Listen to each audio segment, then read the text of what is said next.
صباح الخير عليكم او مساء الخير باي توقيت انت بتشوف الفيديو ده.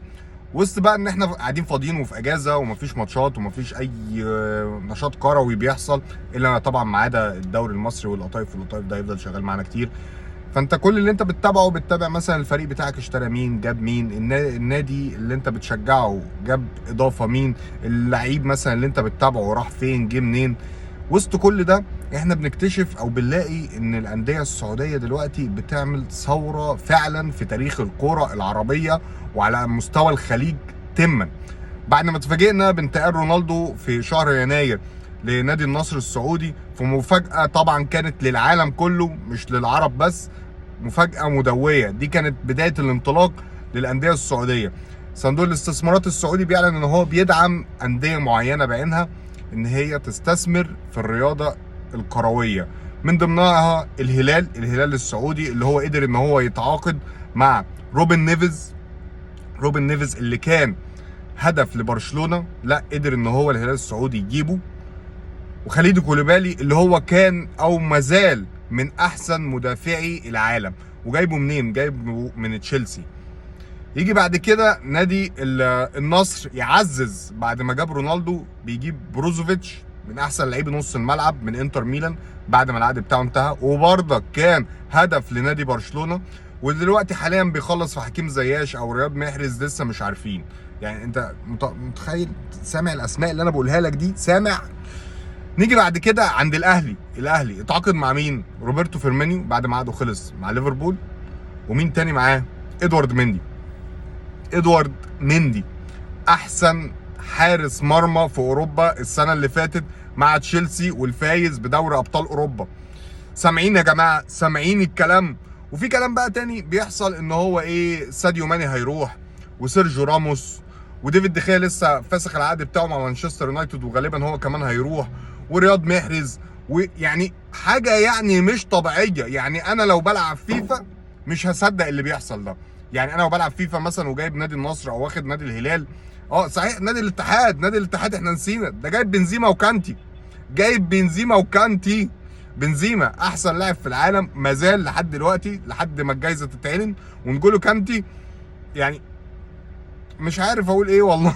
والله لو بتلعب فيفا انت ما هتصدق. انت واخد فريق وبتلعب كارير مود كده وداخل بقى بتشق طريقك، ولقيت الانديه اللي حواليك بتشتري نفس اللعيبه دي، هتقول ايه يا عم الفيك ده؟ ايه ده ازاي يعني؟ ازاي رونالدو يعني؟ وازاي بنزيما؟ وازاي فيرمينيو؟ وازاي الكلام ده؟ لا الكلام ده مش صح. فاحنا بنعيش الواقع ده اللي السعوديه بتعمله حاليا بعد الانفتاح الرهيب اللي حصل في الفن وفي الاستثمار. دلوقتي الانفتاح بيتم في الرياضه. انت دلوقتي خلينا نتكلم مثلا على تجربه ميسي مع باريس سان جيرمان. ميسي اول ما راح باريس سان جيرمان كل الانظار وكل الجمهور اتجه لباريس اول ما الموسم ابتدى، بس اتجه لمده 3 أو 4 ماتشات، 5 ماتشات بالكتير، وبعد كده كله نقل هات يا عم الدوري الاسباني وهات الدوري الانجليزي وهات الدوري الايطالي، ما اتشدش. لكن اللي بيحصل في السعوديه حاليا، انت الموضوع ما بقاش قايم على رونالدو بس، لا ده رونالدو كان هو البدايه. انت بتعمل دوري تنافسي قوي جدا. كفايه ان انا اقول لك ان الدوري السعودي السنه اللي فاتت او السنه اللي لسه خلصانه دي، الدور اللي لسه خلصان ده، بطوله الدوري اتحسمت في اخر ماتش للاتحاد عن النصر. فهو اصلا الدوري تنافسي، فما بالك بقى وانت جايب الاسماء دي كلها؟ ده غير كده بقى، يعني هو الدوري اصلا مش محلي، يعني الدوري مليان لعيبه محترفه، بس انا الاسماء اللي بجيبها لك دي اسماء كبيره. يعني اذا كان موسى ماريجا ولا احمد حجازي ولا حمد الله في اسماء كبيره جدا جدا. انت بتضيف، مش بتنزل بالمستوى. وانا بتحدى اي حد ان خلال 2 3 الدوري السعودي ده هيكون مصنف اعلى من دوريات كتير اوروبيه. وهقول لك من دلوقتي هيكون مين. هيكون الدوري الفرنسي والدوري الهولندي والدوري الدنماركي والدوري البلجيكي والدوري الالماني، لو فضل بايرن ميونخ بيحتكر الدوري ده. يمكن الدوريات اللي فيها تنافسيه طبعا الانجليزي، الاسباني، الايطالي مش هيقدر ان هو يوصل لهم، لكن الدوريات الثانيه هيعديها فعلا، وهتلاقي نسبه المشاهده بتاعتهم عاليه جدا. اللي بيحصل في السعوديه ده ثوره في المنطقه العربيه كلها. وهيخلي الانظار تتجه على منطقه السعوديه بشكل مش طبيعي، زي ما كان بيحصل الكلاسيكو الايطالي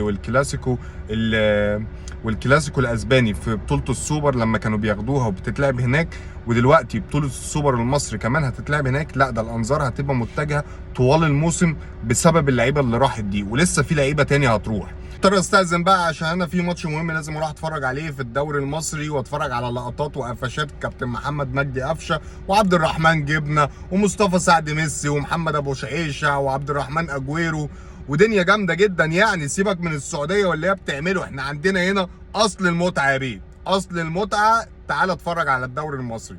الخوف مش من اللي جاي، الخوف من اللي بعد كده. سلام.